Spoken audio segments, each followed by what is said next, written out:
Media point Medak జిల్లా రామాయంపేట పట్టణంలో BJP ఆధ్వర్యంలో ప్రధానమంత్రి నరేంద్ర మోడీ జన్మదినోత్సవం సందర్భంగా సేవాపక్షం కార్యక్రమంలో భాగంగా ఉచిత వైద్య శిబిరం హరిజనవాడలో ఏర్పాటు చేశారు। ఈ కార్యక్రమానికి మెదక్ పార్లమెంట్ సభ్యుడు మాధవనేని రఘునందన్ రావు ముఖ్య అతిథిగా హాజరయ్యారు। ఎంపీ రఘునందన్ మాట్లాడుతూ ప్రజలకు సేవ చేయాలనే దృక్పథంతో ప్రధాని మోడీ అనేక సేవా కార్యక్రమాలు నిర్వహిస్తున్నారని గుర్తు చేశారు। పేదలకు ఉచిత వైద్యం అందించేందుకు ప్రధానమంత్రి జన్ ఆరోగ్య యోజన మరియు ఆయుష్మాన్ భారత్ పథకాల ద్వారా కార్పొరేట్ ఆసుపత్రుల్లో కూడా చికిత్స లభించేలా వ్యవస్థ తీసుకొచ్చారని, గ్రామీణ ప్రాంతాల్లో ప్రైమరీ హెల్త్ సెంటర్లు ఏర్పాటు చేయడం ద్వారా ప్రతి ఒక్కరికి ఆరోగ్య సేవలు అందించాలనే సంకల్పం మోడీదేనని అన్నారు। తర్వాత రఘునందన్ రావు రామాయంపేట పట్టణంలోని వ్యాపారుల వద్దకు వెళ్లి జీఎస్టీ పై అవగాహన కల్పించారు। జీఎస్టీ వలన ఆరోగ్యం, లైఫ్ ఇన్సూరెన్స్ వంటి రంగాలపై పన్నులు రద్దు అయ్యాయని, బైకులు, కార్లు, ట్రాక్టర్ల కొనుగోలుపై 10,000 నుండి 2 లక్షల రూపాయల వరకు ట్యాక్స్ మినహాయింపు లభించాయని వివరించారు। ఈ కార్యక్రమంలో బీజేపీ పట్టణ అధ్యక్షులు శీలం అవినాష్ రెడ్డి, జిల్లా అధ్యక్షుడు వాల్దాస్ మల్లేష్ గౌడ్, మాజీ అధ్యక్షుడు గడ్డం శ్రీనివాస్, కార్యకర్తలు పాల్గొన్నారు।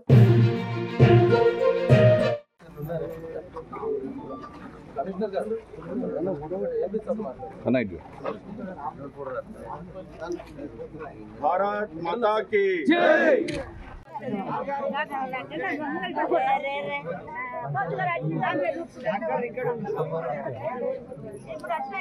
రాగిరాములన్నా నేను దగ్గర పెట్టుకొని ఫోన్ నెంబర్ తీసుకొని వెనకాల రాసుకొని రేపు నెంబర్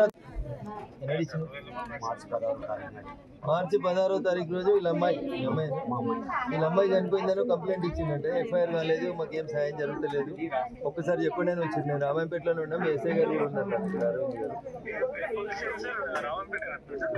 రామాయంపేట పోలీస్ స్టేషన్ ఎవరు మీ అక్కనపేట రూరల్ కిందకి వస్తుంది సార్। అక్కనపేట అంటే ఓకే గారు ఉన్నారా మీరు స్టేషన్ లో?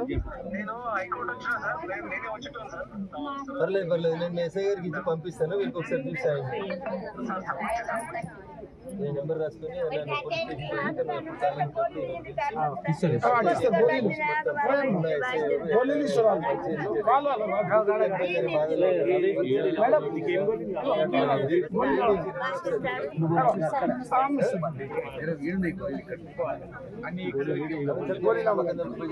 సమస్య ఒక 2 నిమిషాలు ఆయనకి ఎక్స్ప్లెయిన్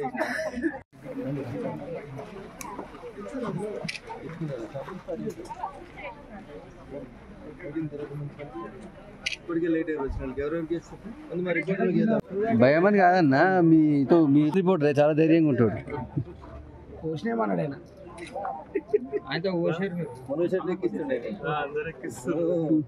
నెక్స్ట్ నిన్నే దొరకబడతావు, నువ్వు ఏ రిపోర్టర్ నెక్స్ట్ దొరకబడి నవ తెలంగాణ నిన్నే కూర్చోబెడతావు। ఇస్తున్నా ఆయనతో తీసుకుపోకు, సిద్దిపేటలో మేదుకోలేదు ఆయనతో తీసుకోవాలి, రామాయంపేట లేదు బతుకోవాలి సార్। నిలబడండి ఒకసారి అట్లనే ఉండండి, ఇంకే చాలు సార్ అంటే కామారెడ్డి ఎందుకు మీరు రామాయంపేటలో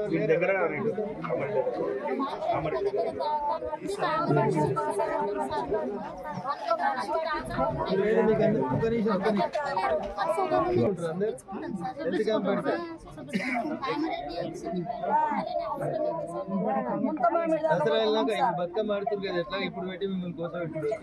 దసరా వెళ్ళినాక ఒక హెల్త్ క్యాంప్ పెడతాం, హెల్త్ క్యాంప్ పెట్టి ఒకసారి అందరు కళ్ళు చెకప్ చేయించేసి మీ పరిస్థితి ఏంటనే చూపిస్తుంది, ఓకేనా? అందరికి చెప్పారు పండుగ పూట ఏమైనా అయితే మళ్ళీ ఇంట్లో బాధపడతారు, ఇక నువ్వు దోకాన్ తిరుగుతుంటే ఈ పండుగ పూట ఎందుకు ఈయనకేం పని లేదని నన్ను అందుకని పండుగ వెళ్ళాక 3 రోజులకి ఈయన ఒక క్యాంప్ పెడతాం, అదే దసరా వెళ్ళాకనే పెడతాం। బతుకమ్మ తెల్లారా దసరా కదా, ఎన్నడు చేస్తారు మీ ఊర్లో బతుకమ్మ? సోమవారమా? ఎందుకు మంగళవారం గౌరమ్మనే చేద్దానా?